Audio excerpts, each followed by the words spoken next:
और ट्रंप ने truth social पर पिक्चर पोस्ट की है। ईरान को संदेश, डील करो नहीं तो हमला। फाइटर जेट में लगी मिसाइल में लिखा है शुक्रिया। ये देखिए, ये तस्वीर हम आपको दिखा रहे हैं और जो मिसाइल लगी है फाइटर जेट में, उसमें एक मैसेज के साथ ये धमकी फिर से दी है कि आपको डील करना ही होगा। Thank you for your attention, ये देखिए इस मिसाइल में लिखा है। और सीधी सी बात है कि कहीं ना कहीं इसके जरिए, इस पिक्चर के जरिए वो एक धमकी भरे अंदाज में डील करने के लिए मजबूर कर रहे हैं। तो देखिए, कुल मिलाकर डोनाल्ड ट्रंप इस पिक्चर के जरिए यह भी बताने की कोशिश कर रहे हैं कि अमेरिका की ताकत के आगे ईरान झुक गया है। क्या वाकई ऐसा है, देखना होगा, क्योंकि ईरान की तरफ से अभी कोई रिएक्शन आया नहीं है। ईरान अमेरिका डील पर पेच फंस गया है। ट्रंप ने अपने वार्ताकारों को निर्देश दिए, समझौता होने में जल्दबाजी ना करें। न्यूज एजेंसी रॉयटर्स के हवाले से यह खबर सामने आ रही है।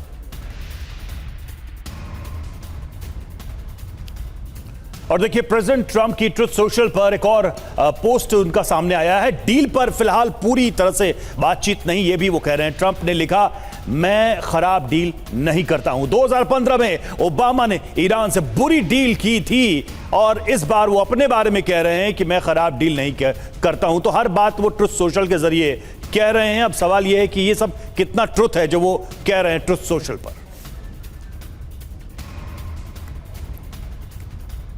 तो एक बात, मार्को रूबियो जो कि भारत में मौजूद हैं, आज आगरा में ताजमहल का दीदार भी उन्हें करना है, उन्होंने भी कही कि जल्दबाजी नहीं की जाएगी। यही बात ट्रंप भी कह रहे हैं कि जल्दबाजी में नहीं होगा ईरान से समझौता। हॉर्मुज में जारी रहेगी अमेरिकी नाकेबंदी। डोनाल्ड ट्रंप ने ट्रुथ सोशल पर फिर लिखा, जब तक समझौता नहीं तब तक नाकेबंदी जारी रहेगी। ईरान परमाणु हथियार नहीं रख सकता, यह दोहराया है डोनाल्ड ट्रंप ने। तो अमेरिका से मैसेज बिल्कुल क्लियर है कि डील में जल्दबाजी नहीं की जाएगी, लेकिन जब तक समझौता नहीं हो जाता तब तक हॉर्मुज स्ट्रेट में जो नेवल ब्लॉकेट कर रखा है अमेरिका ने, वो जारी रहेगा। तो डील पर कंफ्यूजन, फिर हमले क्या संभव हैं? ट्रंप की चेतावनी और इसके मायने क्या है? पहली बात तो ये कि चेतावनी देखिए, डील करो नहीं तो हमला, ये अपनी चेतावनी, अपने थ्रेट में वो कह रहे हैं। मतलब ये है कि फिर से जंग संभव है, इस ऑप्शन को वो खारिज नहीं कर रहे। चेतावनी ये कि मिसाइलों से लैस फाइटर जेट को दिखाया है, उस पर मैसेज भी लिखा है। मतलब ये है कि हम स्ट्राइक के लिए तैयार हैं, हमले के लिए पूरी तरह से रेडी हैं। और डील पर जल्दबाजी नहीं, यह भी संकेत आ रहा है मार्को रूबियो की तरफ से, ट्रंप की तरफ से, दोनों तरफ से आ रहा है। मतलब यह है कि यूरेनियम पर बात अटकी हुई है, वो अभी भी प्रेशर बना रहे हैं नेगोशिएट करने के लिए।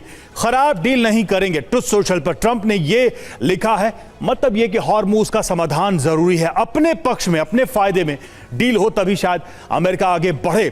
ट्रंप ने क्या चेतावनी दी है? हॉर्मुज पर यूएस ब्लॉकेट जारी रहेगा, यानी कि ईरान पर अभी भी वो दबाव बढ़ाते रहेंगे और इसका आर्थिक दबाव भी ईरान के ऊपर रहेगा। तो कुल मिलाकर अगर देखा जाए तो चेतावनी के साथ साथ कहीं ना कहीं एक रास्ता भी बनाने की कोशिश की जा रही है। संदीप त्रिपाठी सर, के जो भी बात हो, जो भी चीज हो, वो अमेरिका के पक्ष में हो। वॉर नहीं करने का एक दूसरा ऑप्शन शायद अमेरिका को क्या ये दिख रहा है कि हॉर्मुज पर हम चोक बढ़ाते जाएं, प्रेशर बढ़ाते जाएं, ईरान आज नहीं तो कल आर्थिक वजहों से टूट जाएगा। ये कितना संभव है? क्योंकि सैंक्शंस तो बहुत सालों से लगा के देख लिया अमेरिका ने, ईरान झुका नहीं, ईरान टूटा नहीं। देखिए रवि जी, ये जो बादशाहत अमेरिका की थी वो टूट चुकी है, ईरान तो टूटा ही है। और ईरान अब इससे ज़्यादा क्या टूट सकता है, जिसकी पूरी लीडरशिप लगभग टॉप लीडरशिप मारी जा चुकी हो। और मुझे समझ नहीं आता है, ये यक्ष प्रश्न दोनों के लिए, ईरान और अमेरिका के लिए है कि आखिर आप किस पर दबाव बना रहे हैं। एक न दबने को तैयार है, एक न दबाव देने को तैयार है। तो दबाव जैसे शब्द गायब है दोनों के डिक्शनरी में, क्योंकि ये शब्द का एग्जिस्टेंस 28 फरवरी के पहले तक था। 40 दिनों के वॉर के बाद ये दबाव शब्द ईरान की डिक्शनरी में नहीं आता है। ये वॉर शब्द ईरान की डिक्शनरी में आता है, क्योंकि वो सब कुछ खेल चुका है इस पूरे वॉर में। तो ट्रंप को समझ में नहीं आता कि करें तो करें क्या। कभी ट्रंप सी जिनपिंग से जाके साथ मिलना, कभी दुनिया के कहीं नेता, अभी भारत के बारे में हम देख लीजिए कि मैं भारतवासियों से बहुत प्यार करता हूं। तो इतिहास के इतना फ्रस्ट्रेटेड लीडर, दुनिया का इतना फ्रस्ट्रेटेड लीडर आपको कहीं नहीं मिलेगा जिस समय अमेरिका के इतिहास में और मॉडर्न हिस्ट्री में, इतिहास में देखा जाए तो इससे सारे प्रेसिडेंट में एटलीस्ट एक प्रोटोकॉल था, एक ग्रेस था। ट्रंप ने उस ग्रेस को खत्म किया है और इसके फुटेज हमने चाइना में देखे थे। तो मुझे लगता है कि ये जो हेडलाइंस है पढ़ने कीजिए। फिर सॉरी, ये हॉर्मुज का ये ब्लॉक क्यों बना हुआ है जब इनको भी पता है कि इस प्रेशर का कोई फायदा होना नहीं है? ईरान को भी पता है कि भाई अगर अमेरिका रहेगा तो यहां से फ्री मूवमेंट हम नहीं कर सकते हैं। तो जब इसका कोई इंपैक्ट नहीं है तो यहां बैठे रहने का मतलब क्या है? पूरी दुनिया तो भुगत रही है इसका। एग्जैक्टली, दुनिया तो भुगत रही है, ये हम सब जानते हैं, और इस दोनों के कारनामे से और आगे भुगतेगी, क्योंकि इसमें कोई सोल्यूशन नहीं है। जिस न्यूक्लियर प्रोग्राम की आप बात कर रहे हैं, इसमें अंतर क्या? 56 दिन पहले जब 28 फरवरी की बात हो रही थी, अटैक के पहले आपने अटैक किया, उस समय भी आप कह रहे थे कि न्यूक्लियर प्रोग्राम समर्पण कर दो। ईरान ने नहीं किया, आज भी ईरान ने नहीं कर रहा है। तो बदला क्या इस पूरे 56 दिनों में आप देखा जाए, क्या बदला क्या?